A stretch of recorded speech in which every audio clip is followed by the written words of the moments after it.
bahwa beberapa kawan mereka itu sudah direkrut sejak mereka tuh di SMA. Kepada mereka sudah dikatakan bahwa mereka dikader secara khusus untuk masuk ke dalam perguruan tinggi dan kemudian diproyeksikan untuk menguasai organisasi kemahasiswaan. Walaupun mereka itu terang-terangan menggunakan fasilitas dan pembiayaan perguruan tinggi, namun mereka itu seringkali nggak pernah dianggap sebagai gangguan di perguruan tinggi. Walaupun secara nyata telah menggerus kinerja perguruan tinggi sebagai yang core bisnisnya pendidikan.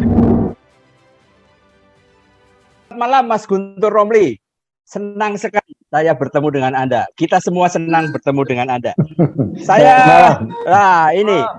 Mas Guntur Romli ini di beberapa media sosial dikenal sebagai intelektual muda Nahdlatul Ulama. Tapi itu mungkin 10 tahun yang lalu ketika beliau masih muda.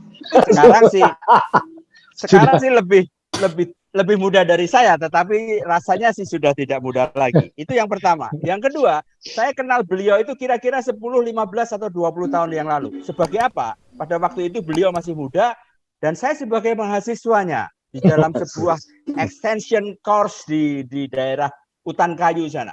Beliau menjadi dosen saya. Bahkan istri dari Mas Guntur Romli ini, Mbak Nong, juga menjadi dosen saya. Mas Guntur Romli ini sekali lagi intelektual Nahdlatul Ulama. Beliau menempuh studi di Pondok Pesantren Al-Amin, Prenduan Sumeneb, Madura. Ya, meskipun beliau dari Madura, atau saya nggak tahu pernah kuliah atau sekolah di Madura, tapi saya rasa nggak pernah gerutuk rumahnya Pak Mahfud MD. Nah, itu ya. Saya harus kita tanya ini nanti. Yang kedua adalah beliau lulus dari Universitas Al-Azhar Kairo, Mesir. Nah, ini jurusannya nih Kang Dadan yang agak menakutkan. Jurusan Fakultas Usuluddin, jurusan Akidah Filsafat. Luar biasa. Jadi beliau ini kayak gede anakmu. Ya, beliau ini nampaknya seorang filosof. Dan yang ketiga, tadi disebutkan oleh Mas Hendardi mengenai penyerangan terhadap AK2B, ya, aliansi AK3B ya. AK3B lah. Pada waktu itu kalau saya nggak salah ingat, Mas Guntur Romli ini adalah salah satu korban yang terparah. Beliau dirawat di rumah sakit 3 hari ya Mas. Iya. Ya, jadi kelihatan itu luka-lukanya masih ada di mukanya. Masih ada ya. Ayo. Korban Monas. Korban Monas. Mas Guntur Romli, monggo Mas Guntur, silakan. Ya, baik. Assalamualaikum warahmatullahi wabarakatuh. Ya. Assalamualaikum warahmatullahi wabarakatuh. Waalaikumsalam. Selamat malam, salam sejahtera untuk kita semua. Mas Susbandono, ada Pak Dadang, ada Pak Kamil tadi. Kemudian ada Mas Hendardi, ada Prof. Ocha, dan tentu saja tokoh yang sangat kita hormati. Terima kasih atas undangan pada malam ini untuk saling berbincang, untuk saling berbagi terkait kondisi saat ini, terkait isu intoleransi, kemudian juga soal isu-isu kebangsaan. Saya kira tadi yang disampaikan oleh Pak Sudarto soal bagaimana kita kembali kepada konsensus bangsa ini, ada disebut dengan 4 pilar, kemudian hubungannya juga dengan Pancasila, UUD 45, NKRI, dan di Bhinneka Tunggal Ika. Kemudian juga terkait misalnya kekaguman sebuah negara seperti Irak yang menyatakan bahwa bagaimana orang-orang Arab sendiri itu melihat Indonesia itu mengagumkan sebagai negeri yang mayoritas Muslim, tapi merasa compatible, merasa cocok dengan demokrasi, ya. Karena kalau kita membaca beberapa kajian-kajian buku-buku tentang hubungan antara demokrasi dan Islam, akan terlihat model-model ada berapa negara yang mayoritas Islam tapi merasa tidak cocok, seperti misalnya ya beberapa negara yang masih otoriter sampai sekarang di Timur Tengah, tapi juga ada beberapa negara mayoritas Muslim yang cocok dengan demokrasi, contohnya juga adalah Indonesia dan juga Malaysia. Disebutkan salah satu buku yang membahas itu bukunya John L. Esposito ya, terkait dengan hubungan antara Islam dan demokrasi. Ada seorang senior saya di di Timur Tengah, di Mesir, wartawan Kompas, Mas Mustafa Abdurrahman, yang menurutnya sebenarnya tidak ada masalah antara Islam dan demokrasi, tapi yang nggak cocok itu antara Islam dengan kultur Arab di Timur Tengah, kata Mas Mustafa Abdurrahman, senior saya. Jadi bukan Islamnya nggak pernah kompatibel, tapi kultur Arab ya, yang di Timur Tengah itulah yang membuat tidak kompatibel, incompatible antara Islam dan antara kultur Arab itu sendiri dengan demokrasi. Sehingga kalau kita melihat negara-negara Arab di Timur Tengah, ya sampai saat ini masih bermasalah dengan politik demokrasi. Anda bicara soal di Mesir, kemudian tentu saja seperti di Syria dan sebagainya, kemudian Libya, sehingga negara-negara ini terimbas pada gerakan Arab Spring yang awalnya merupakan tuntutan reformasi demokrasi, tiba-tiba menjadi malapetaka perpecahan, kerusuhan yang kita lihat misalnya seperti di Suriah, kemudian juga di Libya, kemudian juga sampai saat ini masih terus ada di Yaman. Nah, kemudian juga yang disampaikan oleh Mas Hendardi tadi juga sudah perkembangan terkini terkait dengan misalnya kelompok-kelompok intoleran yang dicontohkan oleh FPI. Kemudian juga salah satu informasi yang terbaru, meskipun ini kalau kita bagi yang orang mengikuti perjalanan FPI, itu tidaklah benar-benar baru, ketika terkait organisasi ini dengan kelompok jaringan terorisme, seperti yang disampaikan oleh Bapak Ketua dari Ketua Harian Kompolnas, Bapak Beni Mamoto, bahwa ada 37 anggota FPI yang terkait dengan terorisme. Padahal kalau kita membaca sejarah tentang gerakan-gerakan terorisme, kemudian juga perjalanan FPI, kejadian-kejadian itu sudah mulai dari tahun 2000-an.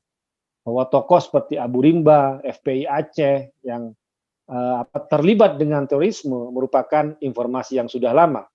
Dan saya kira ini penting bagaimana kalau kita melihat negara dan pemerintah saat ini melihat kejahatan-kejahatan yang ada pada FPI itu tidak lagi sebagai kejahatan individual atau kejahatan oknum, tapi sebagai kejahatan yang terstruktur. Nah, ini yang mungkin kita akan meminta kepada pemerintah untuk melihat bahwa kejahatan gerombolan, kejahatan organisasi kerajaan struktur ini semakin lama semakin menguat dari FPI. Maka dari itu tidak cukup kalau hanya imam besarnya yang diadili atau katakanlah pengurus-pengurus yang diadili saja, karena siapapun yang memimpin FPI selama organisasi itu terkait dengan aksi-aksi kekerasan, dengan terorisme, kemudian juga terakhir dengan senjata api, itu akan membahayakan kehidupan berbangsa kita. Dan tadi Prof. Ocha, seorang pejuang yang luar biasa, dan tentu saja kita melihat bagaimana dampak dari perjuangan Prof. Ocha di Universitas Indonesia karena membongkar jaringan gerakan-gerakan intoleran dalam peta politik kampus khususnya di UI, dan penelitiannya tersebut kalau kita melihat sudah menjadi wacana umum selama beberapa tahun belakangan, bagaimana intoleransi semakin merebak di universitas-universitas pemerintah. Kalau kita membaca beberapa buku seperti tulisan dari Zaki Mubarak, kemudian juga beberapa penelitian bagaimana berkembangnya intoleransi di kampus-kampus umum pemerintah, misalnya di UI, kemudian juga di ITB, kemudian di Airlangga, kemudian juga di UGM, Brawijaya. Ternyata ada rekayasa-rekayasa, ada usaha-usaha dalam politik kampus, baik itu mulai yang tadi Prof. Ocha sampaikan, mulai dari proses penerimaan mahasiswa baru, kemudian juga dari penguasaan birokrasi di kampus, baik dari senat ataupun juga dari rektorat, hingga misalnya kegiatan-kegiatan ekstrakurikuler, ya. Kemudian ada semacam perlawanan balik, katakanlah sejak ada Presiden Pak Jokowi mulai ada. Tetapi tentu saja perjuangan seperti Prof. Ocha ini juga sebuah langkah yang nyata bagaimana penelitian yang ilmiah atau terbuka, tetapi menjadi semacam kungkungan ideologi kelompok-kelompok tertentu yang memiliki tujuan-tujuan politik.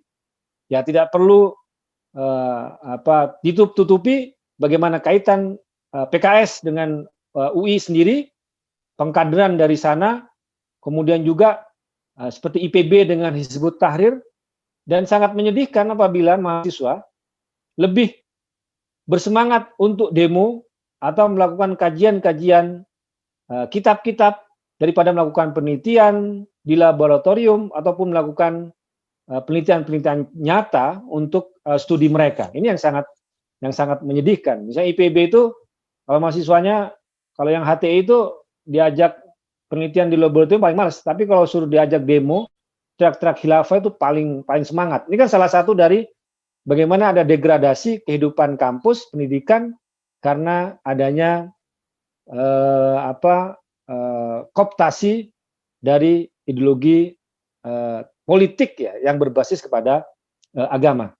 Dan tentu saja saya ingin tetap menyemangati, memberikan semangat kepada Prof. Ocha untuk tidak pernah mundur ya dari perjuangan-perjuangan seperti ini, karena inilah yang menjadi taruhan masa depan kita.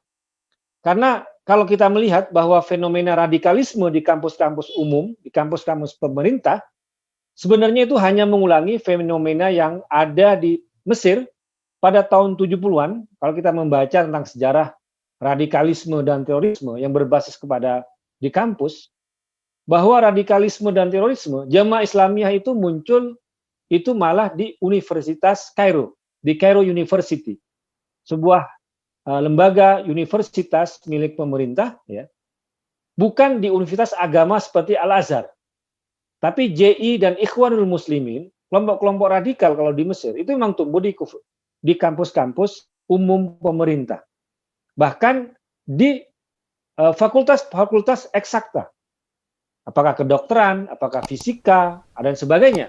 Dan ini yang mungkin nanti akan menjadi tema yang lain, yang menarik, atau juga menjadi ulasan Prof. Ocha, mengapa radikalisme dan intoleransi atau berpikir sederhana dalam agama itu justru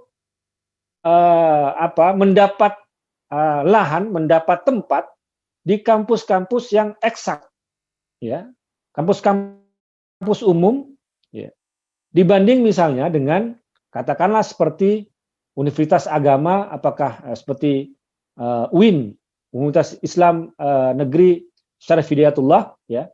Dan ini menarik bahwa fenomena ini juga mengulang, sejarah ini terulang di Indonesia. Ya, kalau di Mesir itu sudah dari tahun 70-an, ya. Dan mereka sangat semangat dengan melakukan sekarang pembersihan terhadap radikalisme. Cuma sayangnya adalah bahwa pembersihan radikalisme dan intoleransi di Mesir sekarang ini mengembalikan sejarah negeri itu kepada militerisme. Nah, ini juga yang menjadi salah satu dari ini ada Mas Maneke. Udah lama nggak ketemu sama Mas Maneke ini. Makasih Mas. Nah, ini yang menjadi masalah kita adalah bahwa universitas-universitas seperti ini yang menjadi tempat subur radikalisme dan intoleransi, ya, dan sayangnya seperti yang terjadi di Mesir, malah jatuh kepada pemerintahan yang otoriter, yang tiran berdasarkan militerisme. Seperti Orde Baru kalau di zaman kita. Nah, kita tidak ingin sebenarnya, Bapak Ibu sekalian, dengan perlawanan terhadap radikalisme dan terorisme, kita malah jatuh kembali lagi kepada pemerintahan yang otoriter seperti Orde Baru. Nah, itu. Jadi, jangan sampai selamat dari mulut harimau, jatuh kepada mulut buaya. Itu. Kita ingin bahwa perlawanan terhadap radikalisme, terorisme, intoleransi tetap berdasarkan semangat penghormatan terhadap hak asasi manusia. Ini juga yang disampaikan oleh Mas Hendardi. Hak asasi manusia, penghormatan terhadap kebebasan, penghormatan terhadap keberagaman, kebinekaan itu yang tetap kita inginkan. Nah, ketika kalau kita ingin mengulas bahwa soal intoleransi, wajah intoleransi, khususnya di wajah Islam itu sendiri, sebenarnya kita perlu membedakan antara agama atau Islam itu sendiri sebagai sumber inspirasi dengan agama yang diklaim sebagai aspirasi. Ini dua perbedaan yang saya kutip dari ucapan Gus Dur almarhum, bahwa Islam itu adalah inspirasi, bukan aspirasi. Islam sebagai agama, dia sebagai sumber inspirasi, maka dia akan memberikan inspirasi tentang keluhuran, kebaikan, dan apa yang disebut dengan ajaran yang rahmatan lil alamin, menjadi kasih sayang untuk semua. Ini kalau memahami agama, apapun agamanya, khususnya Islam, sebagai sumber inspirasi. Tetapi kalau memahami Islam, memahami agama sebagai klaim aspirasi, sebagai klaim politik, ya politik kepentingan, kekuasaan, ya akan memiliki dampak realitas sosial yang berbeda. Kalau kita sebagai beragama, mau agama Islam, mau Kristen, Hindu, Buddha, berdekatan, berdampingan dengan penganut agama yang lain, itu tidak akan jadi masalah. Tetapi ketika agama itu menjadi identitas politik, menjadi alat untuk mendulang suara, untuk sebagai agitasi massa, maka agama itu tumbuh atau terbentuk pandangan keagamaan dan umatnya menjadi kelompok yang eksklusif. Agama yang paling mayoritas adalah istilah politik, istilah identitas politik untuk membangun sentimen massa, ya, untuk memilih misalnya calon yang seagama, yang seiman dengan dia. Nah, ini kita bicara soal agama menjadi klaim aspirasi. Nah, disinilah kenyataan-kenyataan seperti ini yang semakin lama semakin hidup di negeri kita, bahwa politisasi agama, klaim-klaim keagamaan, khususnya tentu saja dalam hal ini adalah Islam, ya, munculnya semacam dogma bahwa kalau memilih pemimpin harus seiman. Nah, ini kan contoh yang nyata misalnya dari Pilkada DKI. Kemudian juga tentu saja klaim-klaim keagamaan, klaim-klaim keislaman, sampai yang saat ini misalnya digunakan istilah pembela Islam, umat Islam, ulama, habib, dan sebagainya, yang sebenarnya istilah-istilah itu merupakan membajak, ya, untuk melakukan tindakan-tindakan kejahatan. Saya katakan bahwa Habib Rizik itu bukan misalnya tokoh ulama atau habib, ya, yang bisa menjadi imam umat Islam. Kalau dia mau nyebut sebagai imamnya FPI nggak masalah.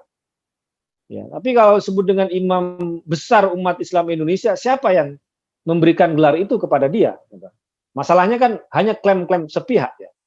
Nah, ini yang terjadi saat ini, bagaimana politisasi Islam, kemudian aksi kekerasan mengatasnamakan Islam, terorisme mengatasnamakan Islam, ataupun politik kampus yang hanya ingin menguasai kehidupan akademik rektorat di kampus menggunakan agama mayoritas, dan ini yang terjadi misalnya di beberapa kampus, ya, yang tadi disampaikan juga oleh Prof. Ocha, yaitu kan sebuah kader-kader lembaga dakwah yang menggunakan Islam, identitas agama mayoritas untuk menguasai politik kampus.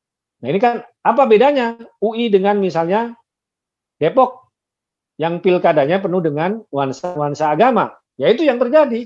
Bagaimana politisasi agama itu dijadikan sebagai senjata ketika memahami agama itu hanya sebagai klaim aspirasi, sebagai wadah suara, ya ini.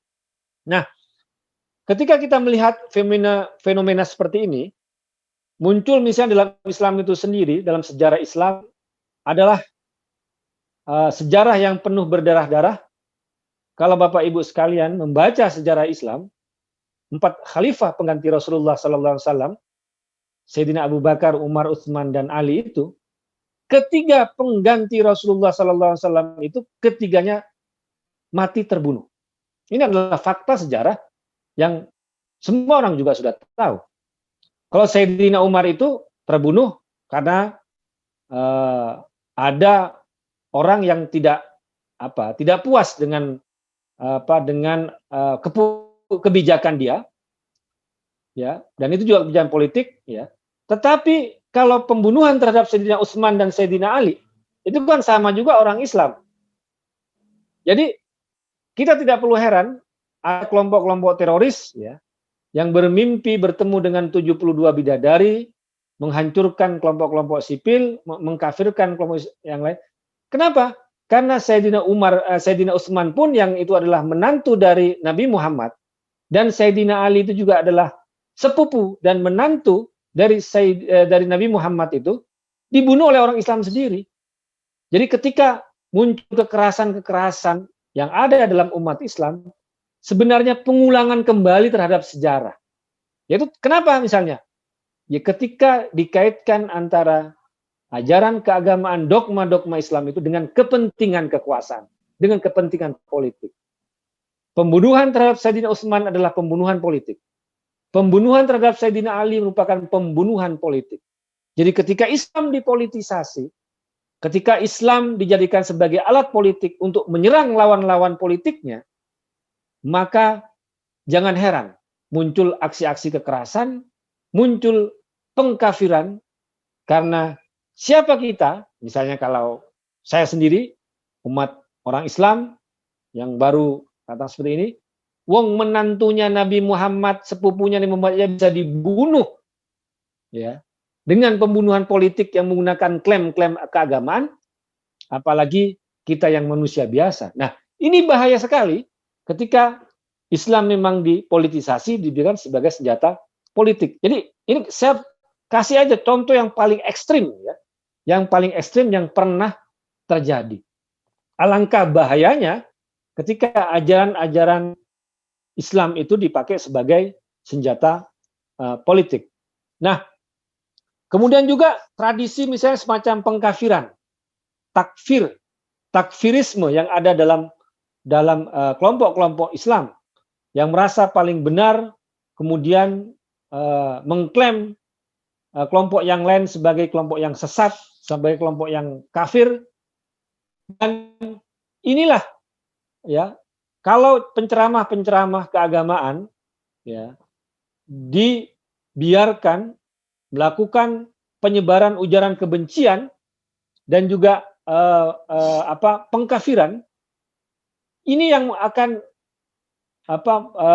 akan tumbuh subur di masyarakat, wacana kebencian melihat yang berbeda darinya sebagai kelompok yang sesat, sebagai kelompok yang kafir, sehingga bisa dimusnahkan. Nah, ini kita melihat bahwa semacam kelompok-kelompok teroris, kemudian juga kelompok-kelompok intoleran, kelompok-kelompok radikal yang sekarang menguat, merupakan salah satu dari kesalahan pemerintah kita, negara kita, karena sudah terlalu lama membiarkan ujaran kebencian, hate speech, kemudian juga membiarkan agenda-agenda politisasi agama, ya, khususnya politisasi Islam, sehingga inilah yang muncul di tengah-tengah masyarakat. Misalnya ketika kita tadi mencontohkan salah satu dari Prof. Ocha di UI, itu kan merupakan pembiaran yang terjadi selama puluhan tahun. Baru sadar. Ketika sadar, baru kaget itu kan. Kaget, bukannya berterima kasih kepada yang ngasih tahu, malah menyingkirkan Prof. Ocha. Nah, itu kan yang terjadi itu kan. Nah, ini yang menurut saya salah satu yang menjadi tugas kita bersama, ya. Dan ini luar biasa dari angkatan 74 di ITB, ya, dengan semangat yang penuh membara, dengan melihat kondisi masyarakat yang saat ini, yang saya kira kalau kita bertanya kepada pengalaman seperti Prof. Dadan, kemudian Pak Subandon tadi, pastilah melihat Islam saat ini itu berbeda dengan Islam zaman dulu. Ya. Saya juga merasakan. Bagaimana misalnya, saya meskipun lahir tahun 78, tapi masih bisa melihat lah 78 kondisi. ya. Kita udah demo tuh Mas. Udah demo ya. Udah ditangkap kita tuh. Iya. Jadi bagaimana misalnya suasana keakraban antar masyarakat, perbedaan agama, ucapan selamat Natal dari berbeda agama, itu kan biasa saya zaman dulu. Tiba-tiba sekarang jangankan orang ngucapin selamat Natal, kasih topi yang katakanlah kayak topi santai yang sebenarnya hanya aksesoris itu sudah dianggap haram luar biasa. Ini kan melihat bahwa ada ketegangan dalam masyarakat kita, intoleransi. Kenapa? Karena selama ini memang perlawanan itu ya tidak pernah ada. Kalau zaman Orde Baru kan semuanya yang berbeda langsung dihajar. Cuma masalahnya kan kita nggak mau kayak Orde Baru lagi ya. Tapi kita tidak mau misalnya bahwa ujaran kebencian, kemudian juga kecurigaan, intoleransi itu semakin meluas tanpa ada penegakan hukum yang tegas dari negara, dari pemerintah. Saya kira itu mungkin yang bisa saya sampaikan, Pak. Nanti kita bisa lanjutkan dengan ya saling berbagi lah, itu. Mungkin itu. Terima kasih Mas Guntur Romli. Ini saya agak tersinggung juga nih dipanggil Pak nih. Biasanya saya dipanggil Mas. Maksimum saya dipanggil Opa. Ya, maksimum saya sama Prof Dadan ini dipanggil Om, maksimum. Ini baru sekali ini saya dipanggil Pak oleh pembicara ini. Jadi ya mohon maaf lah kalau saya tersinggung ya Mas Guntur. Oke. Bagaimana mendorong supaya para penegak hukum itu tegas dan konsisten. Justru sekarang ini kira-kira apa gagasannya untuk menggabungkan perjuangan ini lebih masif antara kampus gitu. Karena kampus ini kan menjadi supplier dari para pimpinan masa depan begitu. Kalau suppliernya sudah dikuasai begitu. Nah, kira-kira apa lagi nih effort-effort yang harus dilakukan? Dan kemudian juga bagaimana caranya sampai bimbel saja bisa penetrasi perguruan tinggi begitu.